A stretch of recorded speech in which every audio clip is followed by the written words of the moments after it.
Il est des personnes qui vivent de crainte, d'appréhension. Chaque jour, elles sont entourées d'épreuves de l'amour de Dieu. Chaque jour, elles jouissent des largesses de sa providence. Mais elles ne voient pas les bénédictions présentes. La pensée se porte continuellement sur les contrariétés qu'elles craignent pour l'avenir ou sur des difficultés que leur imagination grossit à un tel point que les nombreux sujets de gratitude sont éclipsés. Les obstacles qu'elles rencontrent, au lieu de les pousser vers Dieu, l'unique rocher de leur secours, les séparent de lui, parce qu'elles éveillent l'incertitude et la disposition au murmure. Faisons-nous bien d'être ainsi incrédules? Pourquoi serons-nous ingrats et méfiants? Jésus est notre ami. Le ciel tout entier s'intéresse à notre bien. Il ne faut pas permettre aux préoccupations et aux tracas de la vie de chaque jour de nous irriter et d'assombrir nos fronts. Si nous le faisons, nous aurons toujours des raisons de nous tourmenter. Il ne faut pas se livrer à de stériles soucis qui épuisent sans profit.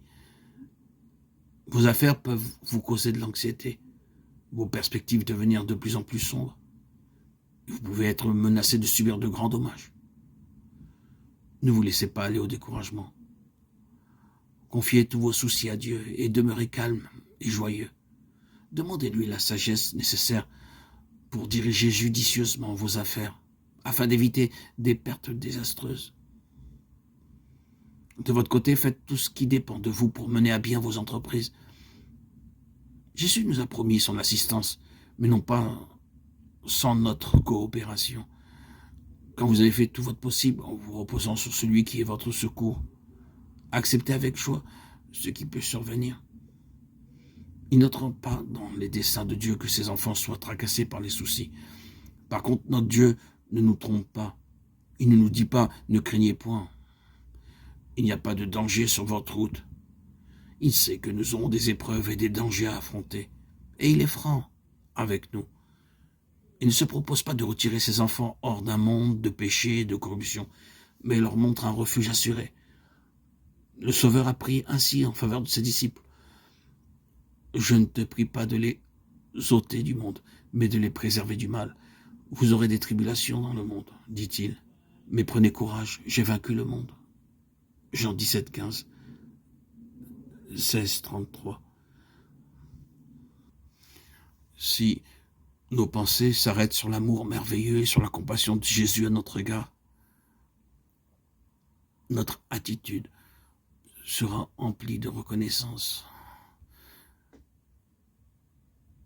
d'amour, de confiance.